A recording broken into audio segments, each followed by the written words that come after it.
అస్సలాముఅలైకుం అందరికీ నమస్కారం. మీరు చూస్తున్నారు టీడీ న్యూస్ కేఎన్ఆర్. కరీంనగర్ పెద్దపల్లిలో దుద్దిల శ్రీనుబాబు గారికి కాంగ్రెస్ పార్టీ నేతలు ఘన స్వాగతం పలికారు. ఈ సందర్భంగా Peddapalli minority cell chairman Sheikh Akbar Ali garu మాట్లాడుతున్నారు. వారి మాటలోనే విందాం. పెద్దలు గౌరవనీయులు ఐటీ మంత్రివర్యులు మా ప్రియతమ నాయకులు శ్రీధర్ బాబు గారి యొక్క తమ్ముడు అయినటువంటి పెద్దలు శ్రీనుబాబు గారు Telangana Congress party general secretary అయిన సందర్భంగా ఈరోజు హైదరాబాద్ నుండి కరీంనగర్ జిల్లాకు పెద్దపల్లి జిల్లాకు రావడం జరిగింది.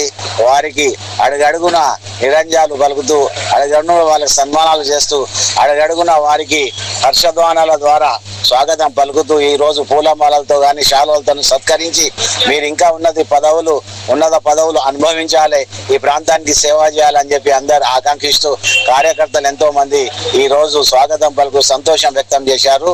వారు కూడా వారి స్వాగతాన్ని మన్నించి వారికి ఘనంగా స్వాగతం పలుకుతూ ఇంకా ఉన్నతమైన పదవులు అలంకరించి ఈ ప్రాంతానికి సేవ చేసేటువంటిది వారికి అవకాశం కలిగించాలని చెప్పి ఈ ప్రాంత ప్రజలు కోరుకుంటున్నారు.